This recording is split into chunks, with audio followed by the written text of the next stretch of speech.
Hi friends ఇప్పుడు మనం ఎగ్స్ని ఫ్రై చేసుకుందాం. చూసారా ఎగ్స్ ఎలా ఉన్నాయి? ఈ 5 ఎగ్స్ని ఇప్పుడు ఫ్రై చేసేద్దాం అన్నమాట. దానికోసంగా నేను 5 ఎగ్స్ తీసుకుంటున్నాను. ఈ 5 ఎగ్స్ని తీసుకొని దీంట్లో ఉప్పు కారం మసాలా వేసేసి అటు ఇటు ఫ్రై చేసుకున్నామంటే ఉంటుంది చూడండి, పప్పుచారు అలాంటి వాటిలోకి సూపర్గా ఉంటుంది. ఈవెన్ బిర్యానీలో వేసుకున్నా కూడా ఇలా ఎగ్ ఫ్రై చేసుకొని చాలా బాగుంటుంది. చూద్దాం ఇప్పుడు ఎలా చేసుకున్నాము. ప్యాన్ పెట్టుకొని ఆయిల్ వేడి చేసుకోవాలి. నేను ఇదే ఆయిల్లో ఆల్రెడీ అప్పడాలు వేయించాను అనమాట. చూసారా బాగున్నాయి కదా.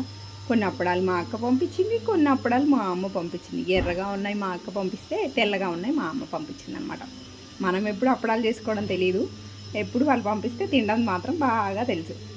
మీకు కూడా ఇలాగా మీ పేరెంట్స్ పంపిస్తారా? కామెంట్ చేయండి. ఈ ఎగ్స్ వేస్తున్నాను అనమాట లైట్గా వేడయ్యాక, లేదంటే ఎగ్ వచ్చి మనకి పాపమని వేసిద్ది. సో అందుకోసంగా సిమ్లో పెట్టుకోవాలి.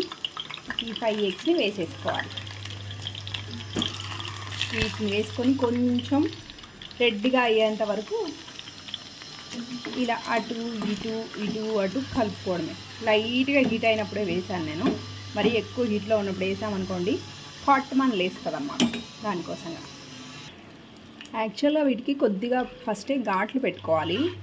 అలా పెట్టుకుంటే ఇంకా లోపలికి కూడా మనం వేసే ఉప్పు కారం చేరుతుంది అనమాట. నేను ఫస్ట్ పెట్టడం మర్చిపోయాను. సో ఇప్పుడు వీటికి బొక్కలు పెడుతున్నాను. చూసారా ఎలా సౌండ్ వస్తుందో? హాట్ మన పేలిద్ది కూడా. So careful. ఇలా ఒక 2 వైపులా 2 ఘాట్లు పెట్టేశారంటే చూడండి ఎలా ఉడుకుతుందో ఎగ్.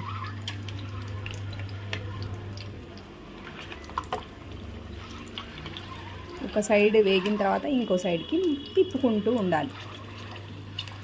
అన్ని వైపులా మంచిగా వేగేంతవరకు ఉంచాలి. అలా అని మొత్తం డీప్ ఫ్రై కూడా కానివ్వకూడదు. పైన లేయర్ అంతా మన పకోడీ మాదిరిగా ఎండిపోతుంది అన్నమాట. సో అలా కానివ్వకుండా కొంచెం సాఫ్ట్గా ఉన్నప్పుడే వీటిని కలుపుతూ దీంట్లో కొద్దిగా ఉప్పు, కొద్దిగా పసుపు, కొద్దిగా కారం వేస్తే సరిపోతుంది.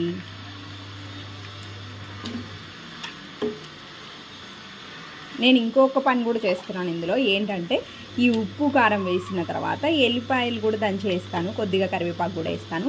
అప్పుడు దాంట్లో ఉన్న గ్రేవీ అనేది అన్నంలో కలుపుకోవడానికి కూడా మనం ఎల్లిపాయ కారం అన్నం కలుపుకుంటే ఎలా ఉంటుంది అలా టేస్టీగా ఉంటుంది అనమాట. దాంట్లో ఉప్పు సరిపడా వేసుకుంటే చూడండి ఇలా వేగుతుంది కదా. ఈ గ్యాప్లో మనం ఎల్లిపాయలని రెడీ చేసుకున్నాం. ఒక 4-5 ఎల్లిపాయలని తీసుకొని నేను ఒక 4 ఎల్లిపాయలు తీసుకున్నాను అనమాట. వీటిని పచ్చ అలా ఎగిరిపోకుండా చిన్న రోట్లో వేసుకొని దంచుకోవాలి. యాక్చువల్గా ఇదిగో చూడండి ఇలా దంచి పెట్టుకున్న ఎల్లిపాయని ఇందులో మధ్యలో వేస్తే కొంచెం ఎల్లిపాయలు వేగుతాయి అన్నమాట. అలా వేగే టైంలోనే కొద్దిగా ఉప్పు, చూసారా ఇందులోనే రుచికి సరిపడా ఉప్పు అన్నమాట. కొద్దిగా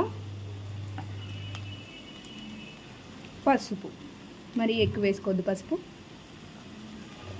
ఈ 2 వేసి కలుపుకున్న తర్వాత లాస్ట్లో కారం వేద్దాం. ఎందుకంటే కారం మాడిపోతే ఆ ఫ్లేవర్ సరిగ్గా ఉండదు. అందుకోసంగా ఎల్లిపాయ కూడా ముందే వేసేసాను నేను. చూసారా ఇప్పుడు ఎల్లో కలర్ ఉంది కదా, తర్వాత రెడ్ కలర్కి వస్తుంది. ఎల్లిపాయ వాసన మాత్రం ధూమా వస్తుంది. వేసేద్దాం, ఇంకా మాడిపోతే బాగోదు. కారం నేను కొంచెం అన్నంలో కలుపుకోవడానికి కూడా కారం అన్నాను కాబట్టి ఇంకొద్దిగా వేస్తే కొంచెం గ్రేవీ లాగా వస్తుంది. ఇందులోనే కొద్దిగా ధనియాల పొడి కూడా వేస్తున్నాను. మీరు కావాలంటే గరం మసాలా పొడి కూడా వేసుకోవచ్చు, సూపర్గా ఉంటుంది. ఇదిగోండి ఇంకా పెద్ద పనేం లేదు, ఇంతే. ఇది రెడీ అయిపోయినట్టే. దీంట్లో పైన లైట్గా కొంచెం కొత్తిమీర, కొంచెం కరివేపాకు వేసేద్దాం.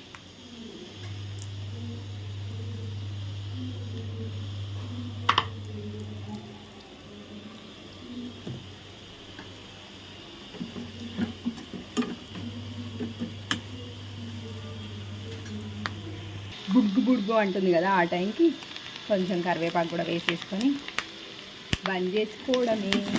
రెడీ.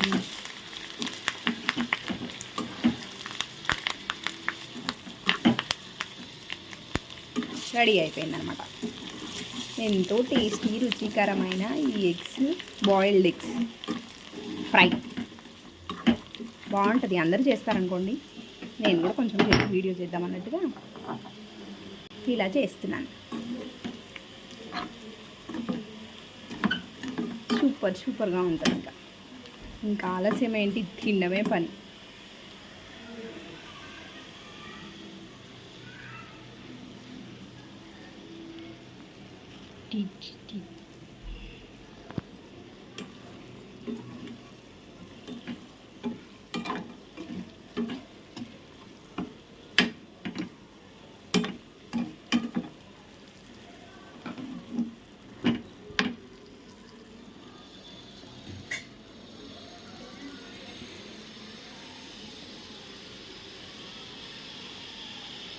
ఏంటి అయిపోయింది ఇంకా చూస్తుంది అనుకుంటున్నారా? ఫోటో తీసుకుంటున్నానండి థంబ్నెయిల్ కోసంగా.